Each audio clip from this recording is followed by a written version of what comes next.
afternoon, everyone. I'm Linda Dixon from the Lexington Veterans Association, and I welcome you to a presentation on A Life in the American Century. We also welcome our fellow veterans who are viewing this program from the Edith Norse Rogers Memorial Veterans Hospital in Bedford, Massachusetts. Also joining are Jennifer Cole, medical librarian for the VA Boston Healthcare System, and veterans from the Brockton VA Medical Center. Welcome, fellow veterans. It's my pleasure to introduce our speaker, Joe Nye. Joe Nye joined the Harvard faculty in 1964. In 1993, President Bill Clinton appointed him chair of the National Intelligence Council, which coordinates all 16 intelligence agencies. After his next appointment as Assistant Secretary of Defense for International Security Affairs, he returned to Harvard to become Dean of the Kennedy School. During the Obama years, Joe Nye served as an informal advisor to the Obama administration, and he managed to write 16 books.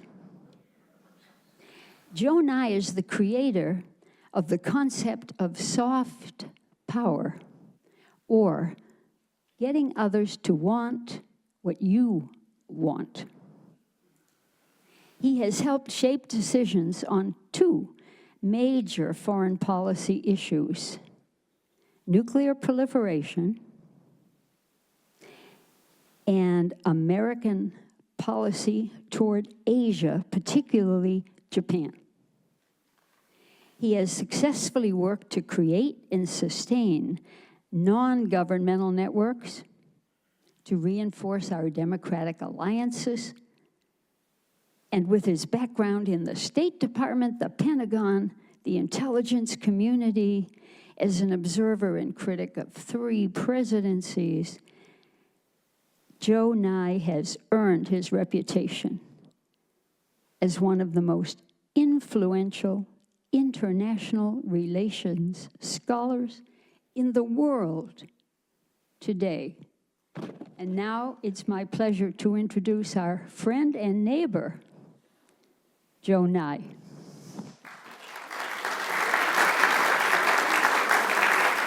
It's a pleasure to be able to talk to Lex Vets. I think this is the 4th time that I've addressed the group, which is a mark of Linda's persuasiveness and my respect for veteran service.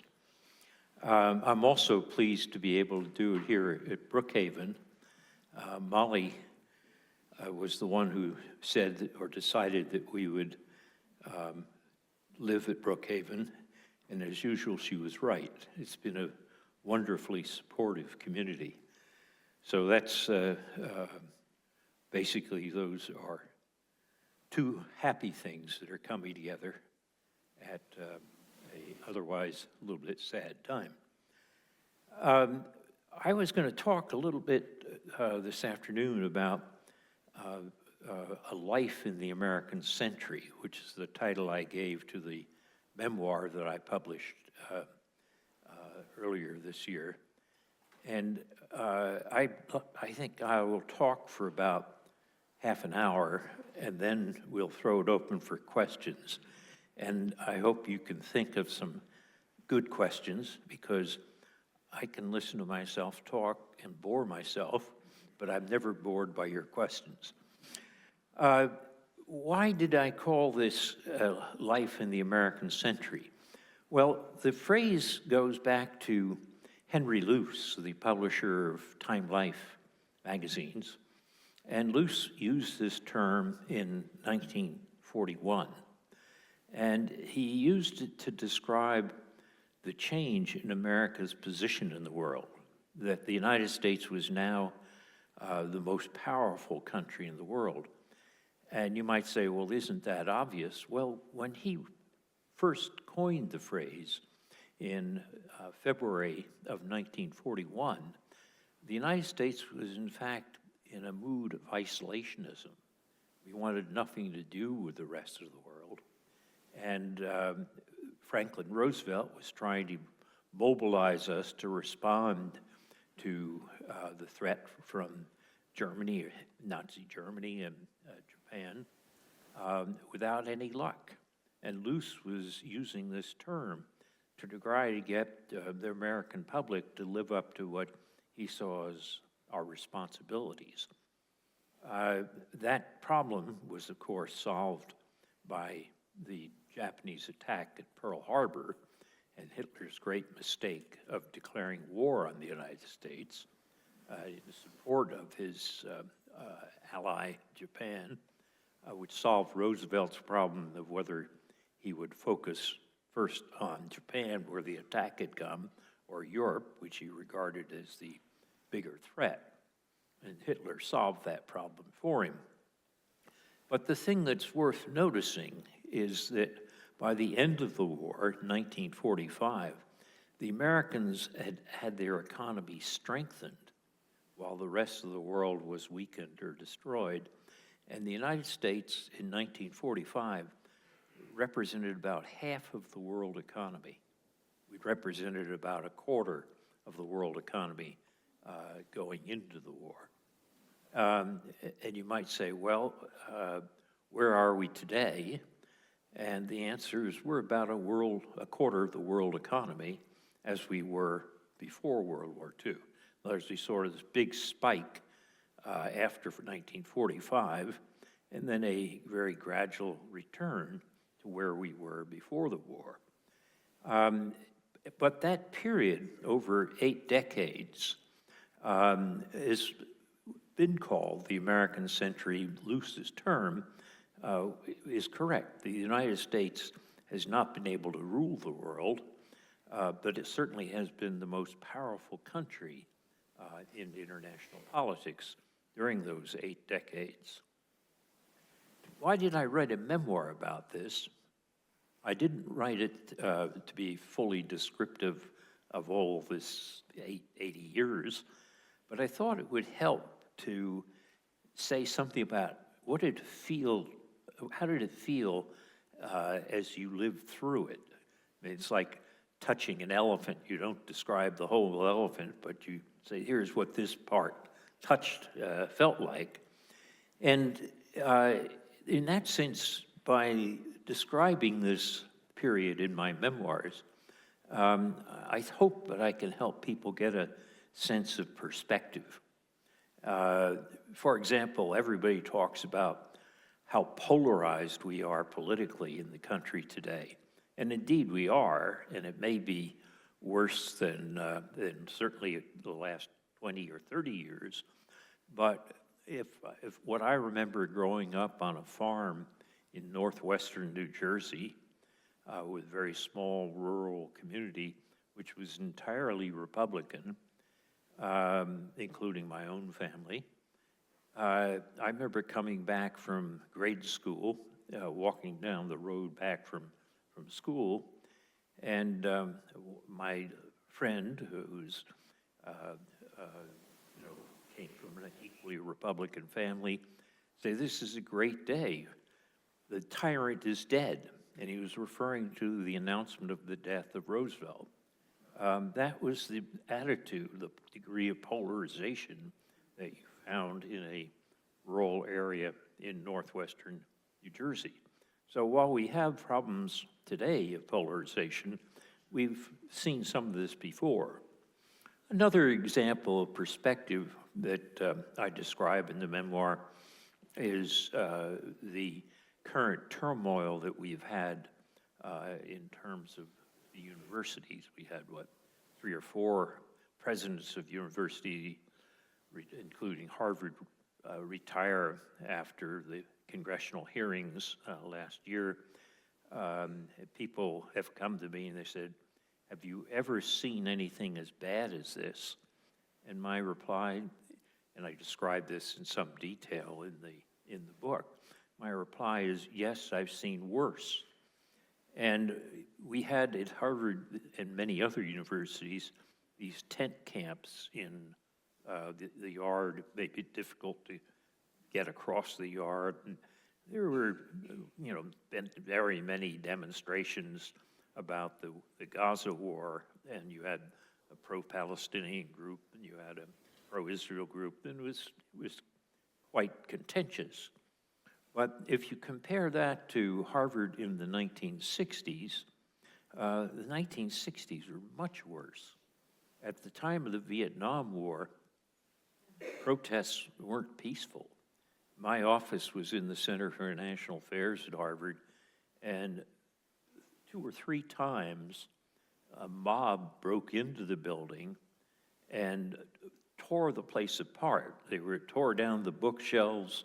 They took what was then typewriters that we used. Today it's computers, then it was typewriters, and threw them through partitions. It was not, and sent one of the staff people there to the hospital with injuries. And to cap it all off, on another occasion, they set off a bomb in our building. They had the view, incorrectly, that Harvard Center for National Affairs was planning the Vietnam War. It's true that Henry Kissinger had been at this center, and I inherited his office when I joined. So the first thing I did was put up a great big peace sticker on the window of the office. But that didn't stop the bricks from coming through the glass when the mob appeared. But in any case, that gives you some idea that, yes, we have turmoil, we have disturbance now, but we've seen even worse, and we survived that. I suspect we'll survive what we're going through now. But the purpose then of trying to write a memoir was to give a sense of perspective. It was also to describe a couple of the foreign policy decisions that I was involved in that were of some importance, so that historians can sort of check on some of the details. In the Carter administration, I was invited to go to Washington and be deputy to the Undersecretary of State, and I was responsible for Carter's nuclear nonproliferation policy, the effort to slow the spread of nuclear weapons. At that time, in the early 70s, the view that was widespread nuclear proliferation was inevitable. John F. Kennedy had said that he predicted 25 nuclear powers by the 1970s. Today, they're 9. But there was a widespread view that this was going to increase rapidly, and it was reinforced by the fact that after the 1974 oil crisis, when in the Yom Kippur War, the Arab oil-producing countries embargoed oil to the U.S. and the Netherlands for our support of Israel. And that drove up oil prices. They quadrupled in a year. And everybody said, oh, well, we'll have to replace oil with nuclear, but there's not enough uranium to fuel all these reactors. We'll have to use plutonium, which is the byproduct of reactors having used the uranium. The trouble is plutonium is a weapons-usable fuel. And the view was that as more and more countries became producers and consumers of plutonium, this would lead to a vast increase in nuclear weapons. Carter was convinced that this was a bad idea, but it wasn't quite clear how to do it. You already had announcements. For example, France was building a plutonium plant for Pakistan. Germany was building a uranium enrichment plant for Brazil. Both of these are paths to a bomb. And Argentina was trying to work with Italy to follow the Brazilian example. It looked like these predictions of widespreading of nuclear weapons was going to come true. In Carter's policy, what we did was try to slow this down by basically two means. One was to put pressure on states to reverse these decisions they'd made, and the other was to undermine this view that plutonium was the wave of the future. And we did this by setting up a massive 2-year study of what was called the International Nuclear Fuel Cycle to show that there was plenty of uranium and that the most important thing was to safeguard its use rather than to try to say we'll rush into plutonium. And to that extent, I think we had some success. We were able to get the French to cancel their plutonium plant they were building for Pakistan. We got the Germans to cancel the enrichment plant for Brazil, and the Italians to stop helping the Argentines to develop their own enrichment plant. You know, we didn't stop nuclear proliferation entirely, but we were able to slow it down. And the fact that today the number of nuclear weapon states is 9 rather than 25, I think some of the credit of that goes to Jimmy Carter.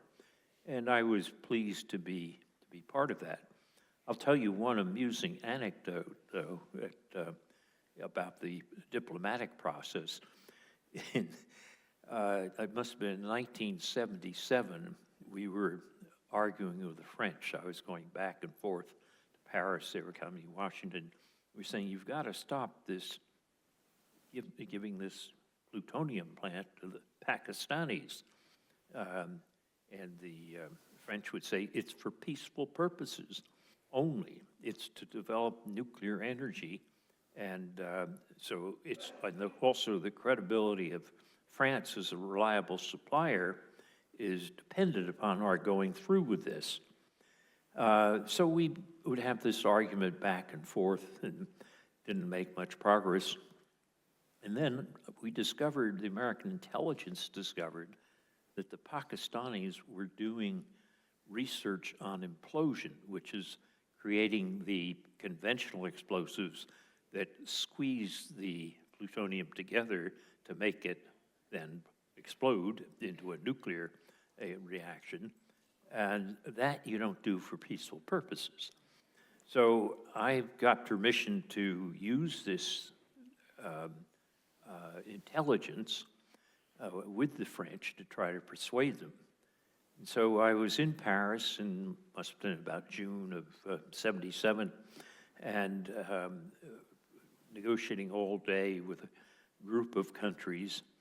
And at the end, or near the end, I said to my French counterpart, who was an undersecretary in the Quai d'Orsay, I said, I'd like to pull you aside and share some information with you after the meeting was over.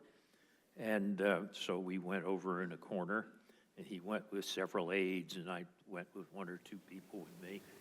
And I say, I'm going to share with you this information that we received that shows that Pakistan is indeed planning a nuclear weapon.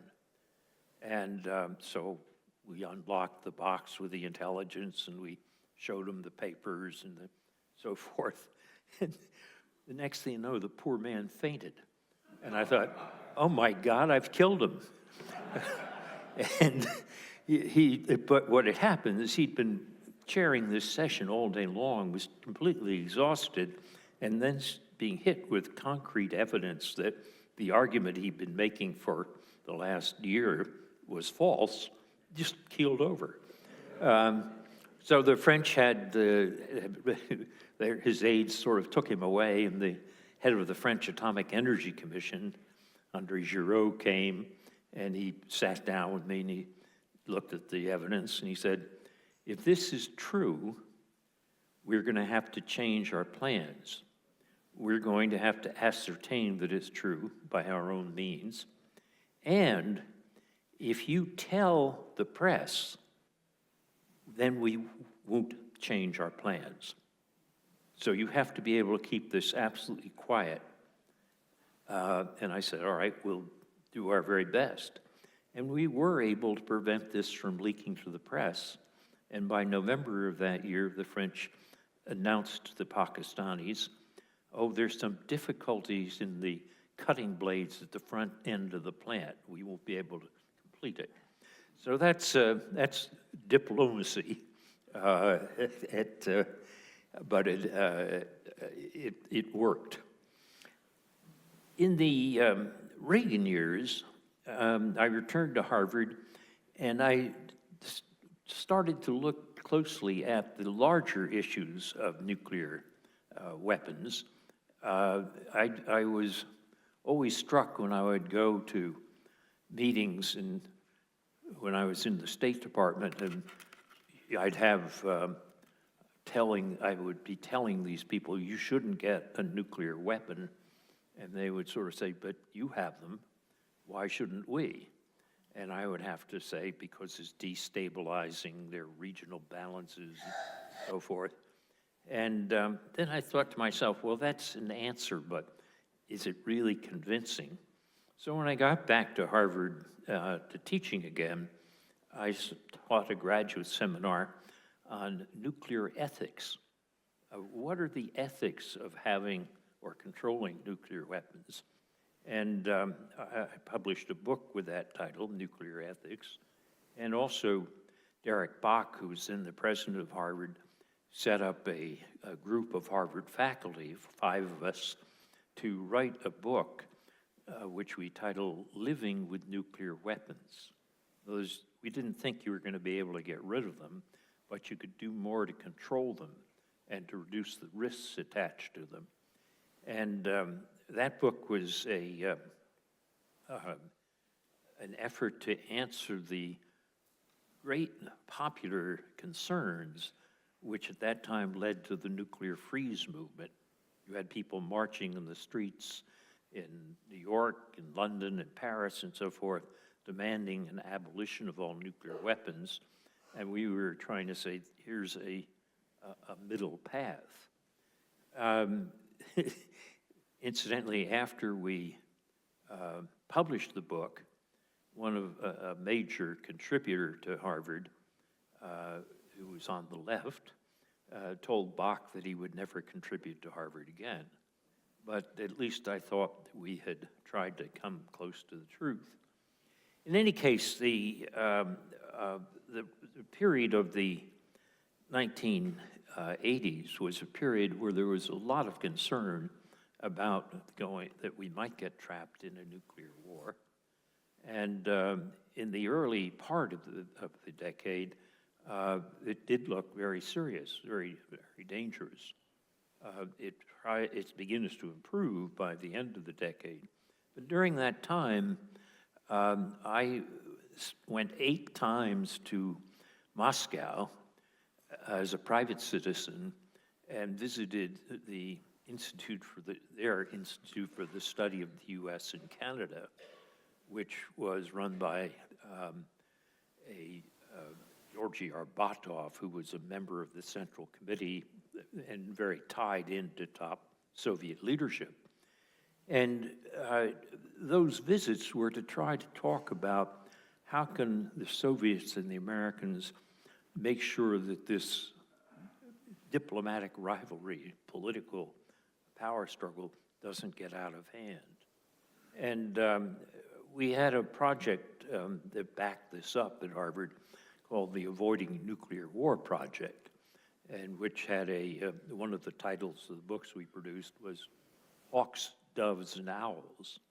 And we argued that the Hawks idea of just building weapons as much as you can and the Dove's idea of disarmament entirely were both more destabilizing or led to a higher probability of nuclear war than what we called an owl's position in the middle, which said, let's focus not on the existence of weapons, but on how we can make them safer to reduce the risks that they're being used.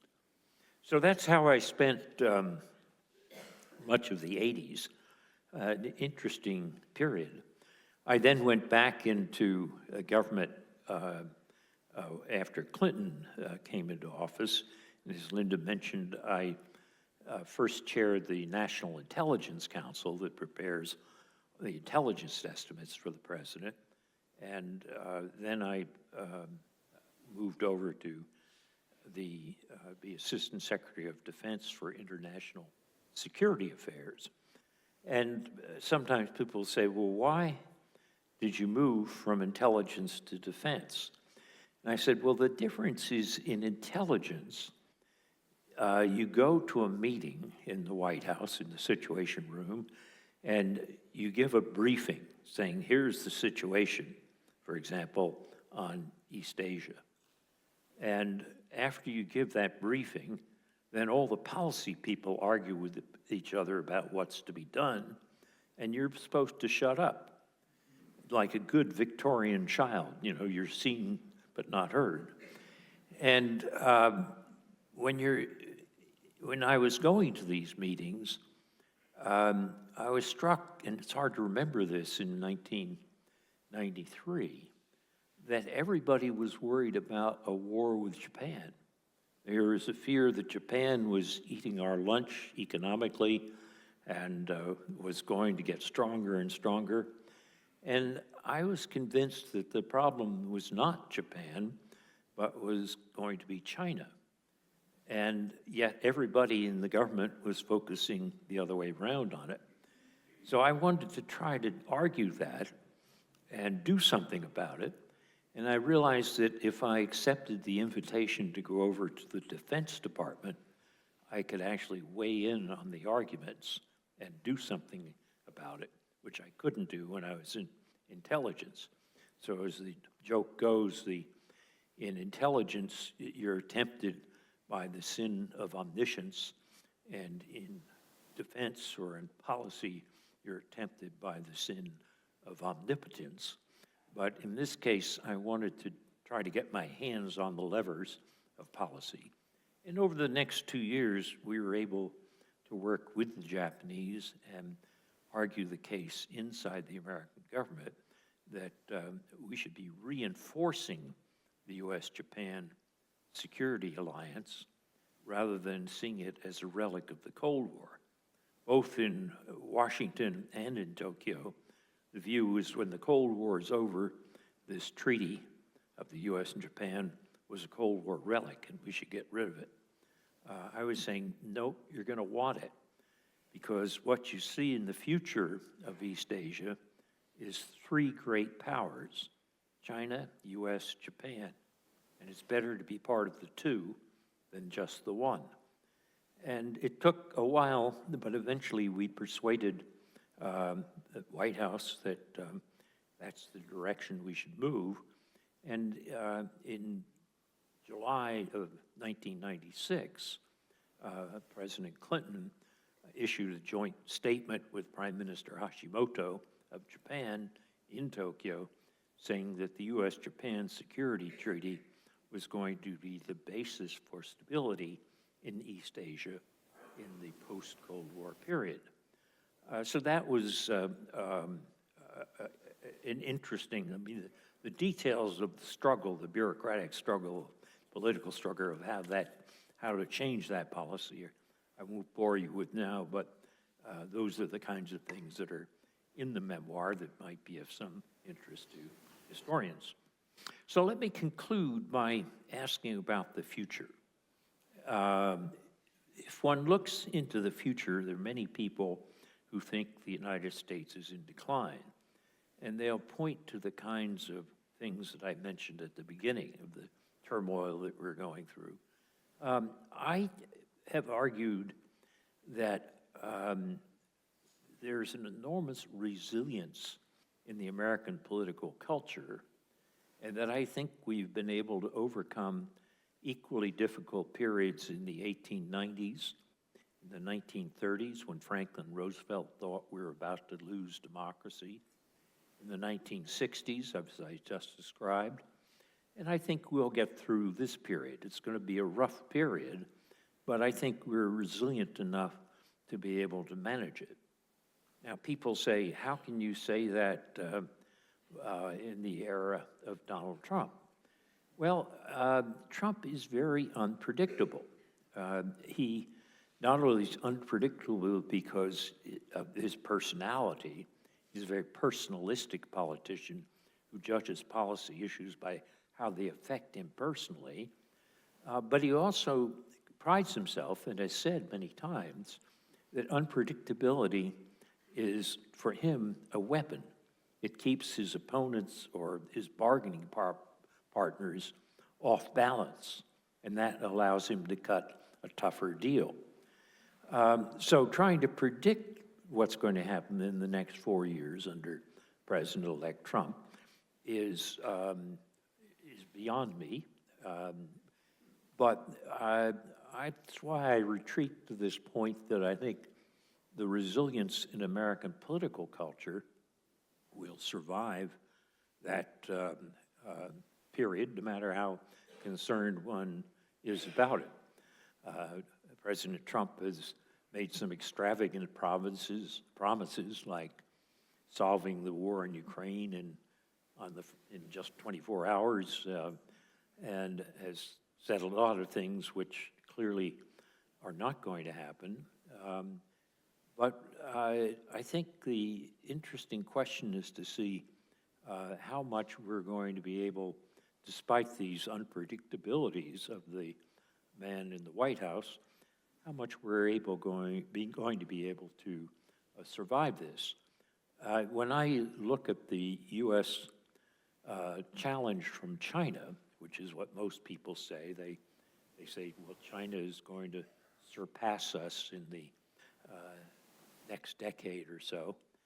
I argue not necessarily, that we have some high cards that, for the long run, which make us actually in a stronger position than China.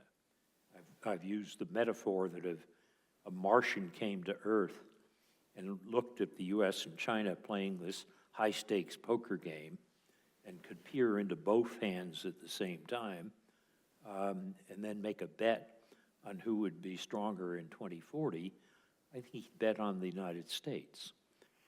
But that depends on our playing our cards well. I mean, you can have the better hand in a poker game, but if you discard your aces carelessly, you can lose. So there is still some possibility that we will mess this up, but I tend to be what I call in the end of the book, guardedly optimistic about the future. In any case, that's how I describe my 80 years of the American century. There's much more to be said by other people, including many of you who've lived through it and served in it. But I would be most interested now to have your questions and also rebuttals. So over to you.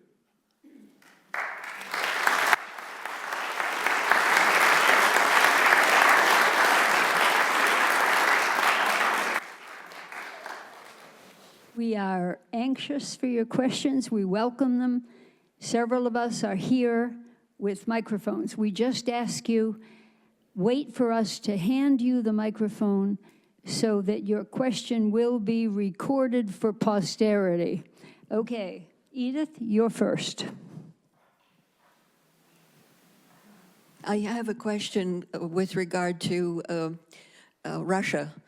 As you know, Vladimir Putin has been threatening to use some nuclear armamentation against Ukraine, and I would love to hear your thoughts about that situation.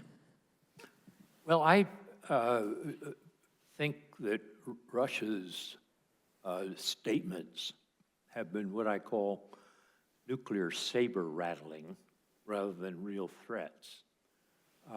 If you look at what our intelligence discovers, if there was really a plan to use nuclear weapons, you would see certain changes in Russian force posture or certain preparations physically that they have to do. And as far as I'm aware, we haven't seen any of that. What we've done is heard a variety of threats. That's understandable because Putin is trying to deter us from providing more weapons that strengthen Ukraine. And so by threatening that if we do that, he'll go nuclear, he hopes he will be able to deter us. So you can't dismiss it entirely, but I think most of the people I know who've looked at this in Washington, looked at it closely, say they have not seen the preparations that would go with it if it were really a serious threat rather than nuclear saber rattling. Okay, Livy, you have one. Hi. We all know that we've experienced this huge equality as we grew up, the people in this room, what the French called the 30 glorious years of relative equality, going from the robber barons down to equality and then back up to the robber barons today. Did this U-curve of inequality have anything to do with defense, or is it completely separate phenomenon? Well, it's a great question. If you look at one of the effects of World War II was you had the GI Bill of Rights, you had the development of labor unions, you had the role of women in the labor force that increases during the war. And the period after World War II was a period in which poorer people, or people who had been unemployed in the 30s, suddenly had opportunities. You began to close the gap. And so you have a narrowing of the inequality in the U.S. From 45 to about 1972. And then from the 70s on, you began to get a inequality growing again. The question of the current situation is very difficult to describe because in the last couple of years, there's been some improvement, but the decade before it, you'd had an increase in inequality. So it's what the effect of this is. I don't think it's had a huge effect on American foreign policy. I think it's had a big effect on American domestic politics. It may help to explain some of that polarization which has grown again. But in terms of how it's affected foreign policy, we haven't seen it yet. I think what you do see, though, in the United States is a return of what you might call our inherent isolationism, meaning when people are asked a question by pollsters, should we have an active foreign policy or should we just think of things at home? The polls in 1976, after the Vietnam War, polls showed that probably about 70% of the people said we should have an active foreign policy. Now that's down to about 60%. And you see in many of the statements of members of the incoming administration, like Vice President-elect Vance, a reference to stay at home rather than be so active abroad. And that may be affected by these domestic political, the domestic economic changes you mentioned. But I think it's even more likely that it's been affected by what people call the endless wars, Iraq and Afghanistan. So inequality, I think, matters, but I'm not sure about whether the direct causal connection to the American century is as strong from inequality as from the return of inequality, as it is from the frustrations of the so-called endless wars.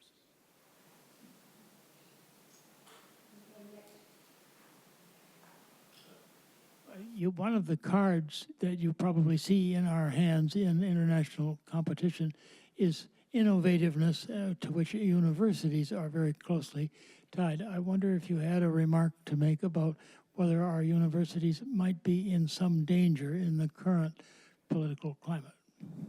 Well, I think you're right, Victor, that the innovation is something that the Americans have. This goes to my guarded optimism about where we can look to the future.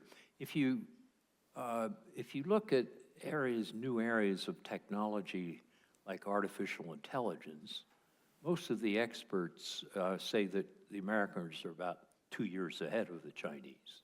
The Chinese are trying to catch up.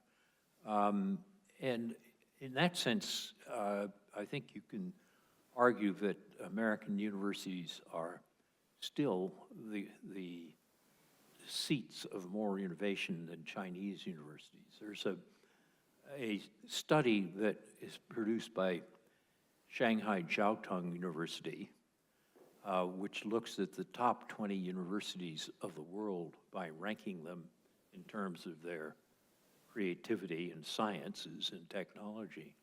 And of those top 20 universities, 15 of them are in the United States. None of them are in China. That will change because the Chinese are pouring a lot of effort into it. But, and the Chinese are ahead of us in some areas. If you look at, if you take the bullet train in China from Beijing to any city, or if you look at Chinese production of solar panels or lithium batteries for electric vehicles, Chinese innovation is ahead of ours. On the other hand, if you look at areas like artificial intelligence, quantum computing, and so forth, we're still a bit ahead of the Chinese. But if we don't protect that innovative capacity in the universities, we may lose it.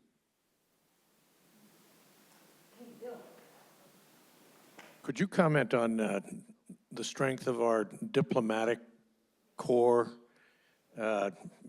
over time, and particularly now, given what's going on in the world? Do we have the level of diplomatic ability that we need for the challenges, or to be a challenge?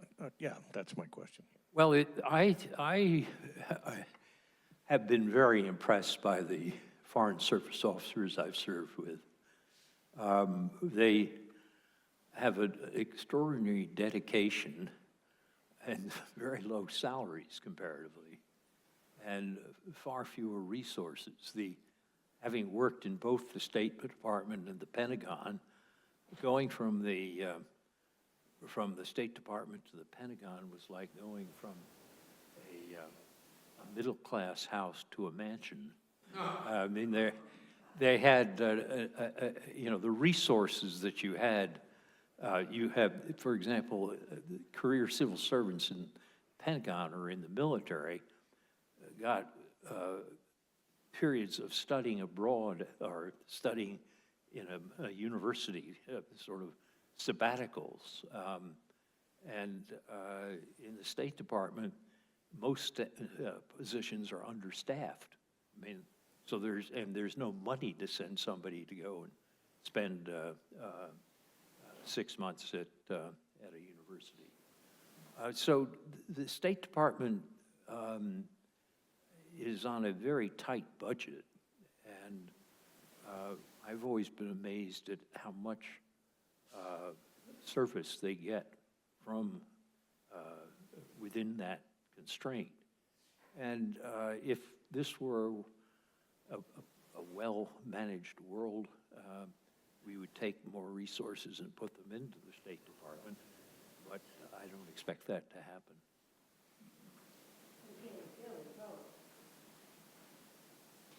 I'm going to test your ability to look into the crystal ball, Mr. Nye. Looking forward a few years, I would wonder whether you think that soft power is our ace in the hole, something that we have, but nobody else has to the extent that we do. Well, it's a good question. Let me make sure that for others that we make clear what I mean by soft power. Power is the ability to get others to do what you want. And you can do it with sticks or carrots or honey. Basically, you can coerce people, you can pay them, or you can attract them. Soft power is that ability to attract. And a country's soft power arises partly from the actions of its government, but largely, in my view, from its civil society, the universities, the Hollywood, the Bill and Melinda Gates Foundation, and so forth.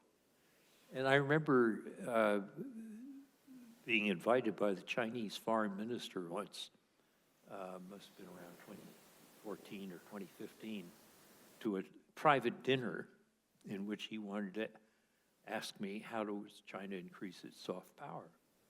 And I said, your traditional culture and your economic success makes you very attractive. But so long as you have border disputes with 6 or 7 countries, and so long as you try to have tight party control over civil society, you're going to be limited in your soft power. And I think the advice I gave him was correct, but totally useless to him. But if you look at the returns, China has been spending tens of billions of dollars to increase its soft power. And they're not getting that good a return on their money. There have been various polls by Gallup and Pew and other reputable countries that show that the United States is more attractive in more countries than China is. Now, we can blow that. We can, if we are too unilateralist, if we destroy our alliances, if we're too arrogant, we can reverse that. But as of now, I think the Americans are ahead of China. So, Okay. Joe, Sir. sort of an awkward question. Much of what Trump wishes to do is to undermine institutions and norms. And it'd be marvelous to hear you speculate on our optimum modes of resisting these attacks. well, a lot of American soft power internationally comes from the fact that we have strong institutions and democratic norms. So the extent to which we undermine those, or the extent to which the Trump administration undermines them, we're hurting ourselves internationally.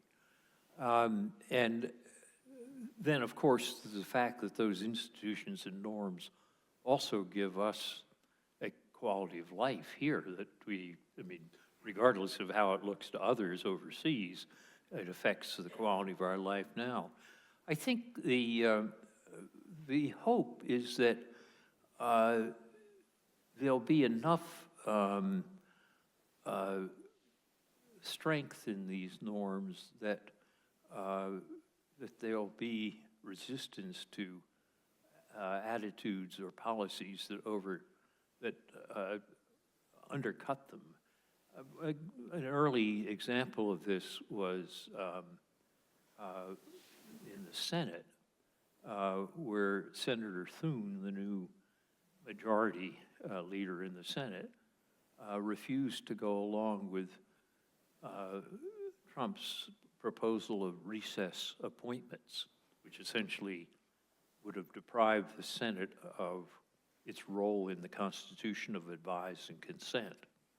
And another example would be with this nomination of Matt Gaetz to be Attorney General, which was an entirely inappropriate choice. The fact that the senators indicated they wouldn't go along with that, those are signs of some strength of institutions.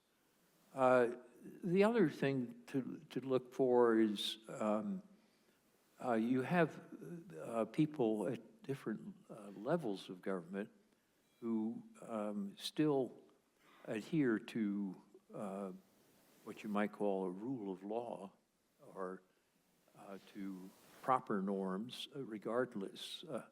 For example, if you take the case of Brad Raffensperger, who was the Secretary of State who was responsible for certifying the vote in Georgia in 2020. And there was this famous hour-long phone call where Trump was trying to berate him into, his Trump's words were, just find me 10,000 votes. And Raffensperger refused to do it, even though Raffensperger is a conservative Republican. So one has to hope that that these norms are deeply enough ingrained that they won't be eroded. And I think what we as outside critics have to do is keep stressing the importance of these norms. Joe, I'd like to ask you a question, getting back to nuclear ethics. Now, obviously, you think there is such a thing as nuclear ethics because you wrote a book about it.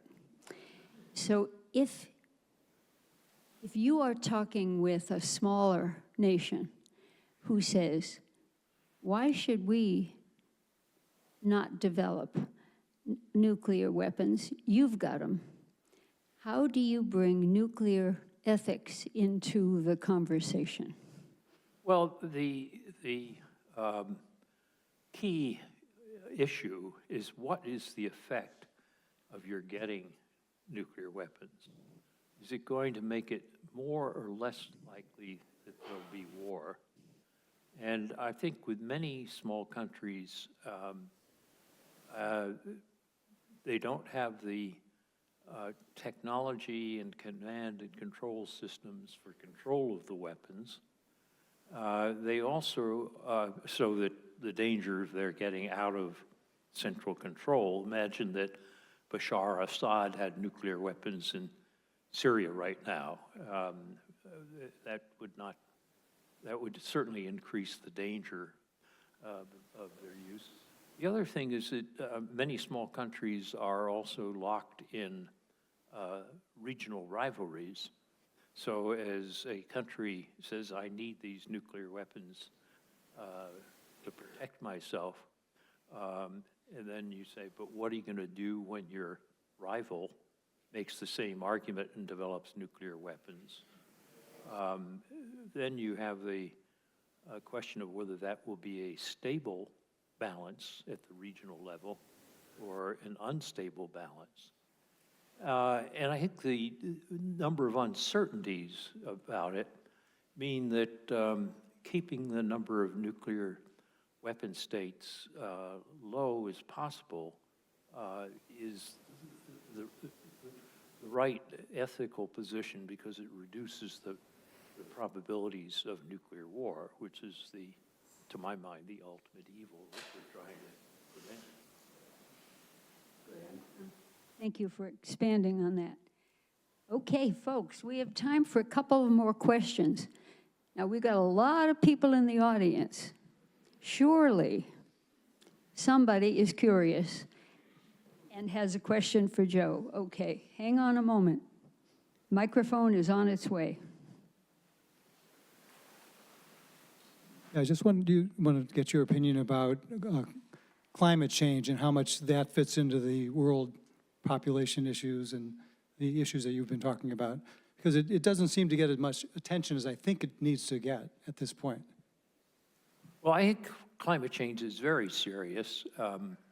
President-elect Trump has called it a hoax, but all the scientists that I know say no, it's real, and it's increasing somewhat more rapidly than we had expected.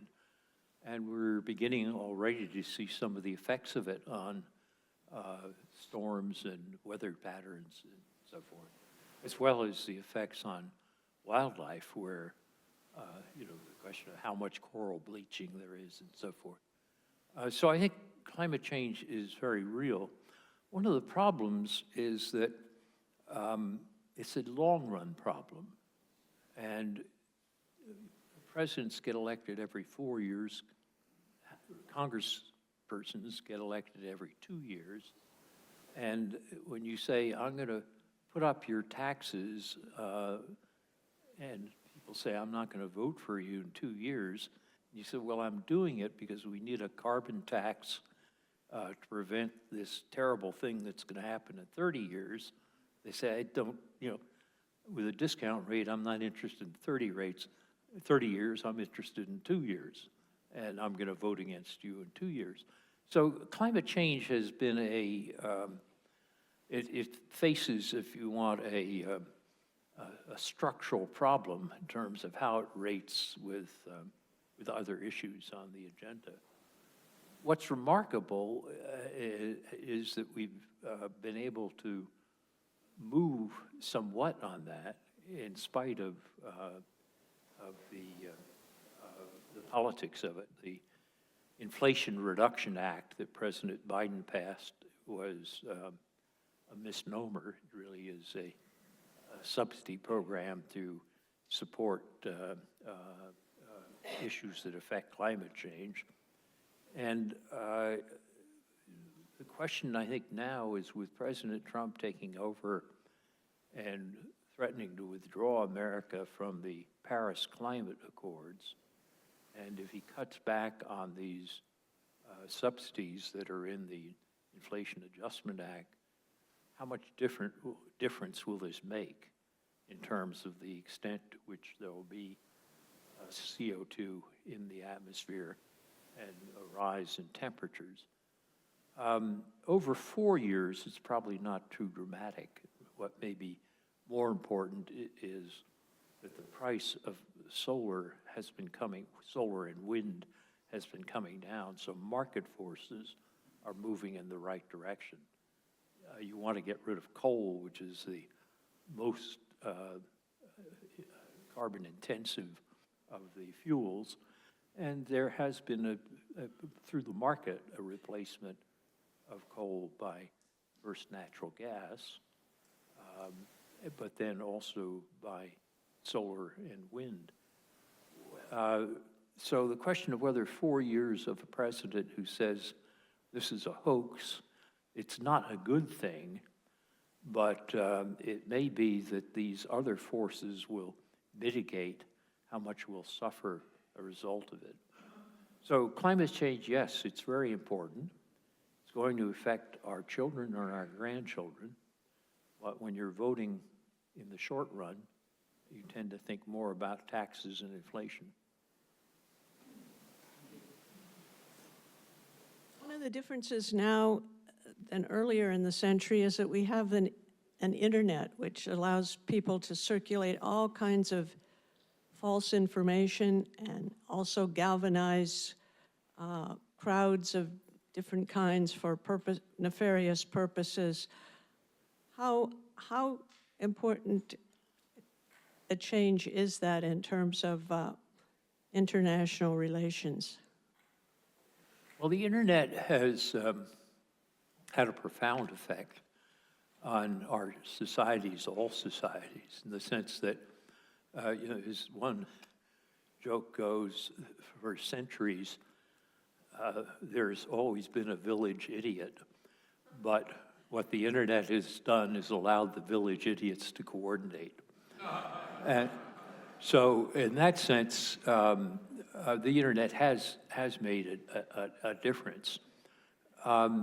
Internationally, I mean, it's made a big difference of our domestic politics, and I think it's contributed to the polarization and the reduction in the civility in our democracy. So that, but on the international side, I think the internet has had somewhat of an equalizing force. I mean, it's given poorer nations opportunities for communication, which they would not otherwise have had. And so there are aspects of it that are beneficial. For example, if you go to Kenya in East Africa, when I lived there in the 60s, the idea of a telephone call for a poor African farmer was out of the question. Now these African farmers have cheap cell phones, and they can check on the prices of the commodities that they're producing. So there's some good things about that, and that increases not just the quality of life for these citizens, but it also increases the capabilities of the governments. But I think the fact that the Americans are still as dominant as we are on the major companies in the internet and social media still leaves us as the most powerful in that. But again, the Chinese are coming up very strongly in this area. And it also can be used as a weapon. So if you look at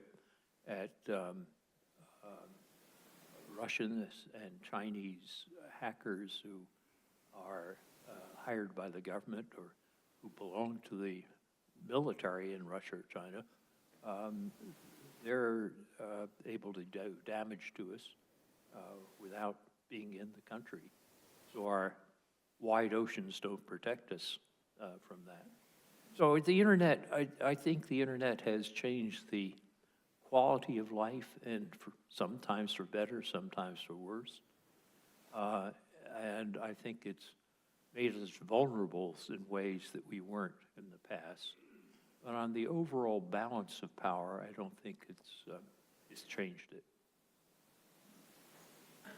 I think that was a good, do we have a question? I thought we maybe concluded our, okay, you're it, kid, you're the last question. And then before we wrap up, I want to give a quick commercial for next month's program. Bear with me for 1 minute. Sir, Rick. Thank you. What is your opinion of banning TikTok in the United States or making them sell it? I used to work for the Air Force, and I could not believe it when they allowed them to go on social media and actually had Air Force personnel going on TikTok. If it were left up to me personally, I would ban TikTok, regardless of whether it was a Chinese company or not. I think it's a pernicious form of social media, which has reduced everything to short videos. And when people are getting their news primarily from TikTok, which many of the younger people are,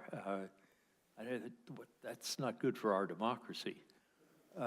However, the issue is whether it's not going to be my reaction to TikTok that counts. It's going to be whether the argument that TikTok, because it's based or owned by ByteDance, a Chinese company, is a security threat. And in his first term, President Trump said, yes, ban TikTok. He's now come around to saying, no, keep TikTok. I think the case will be decided in the courts. But if you ask, is there a consensus on it, my view of I ban the damn thing is not necessarily a majority.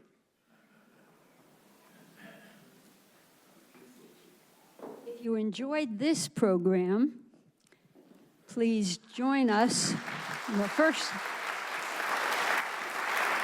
Thank you, Linda. We can't thank you enough, Joe. Can't thank you enough.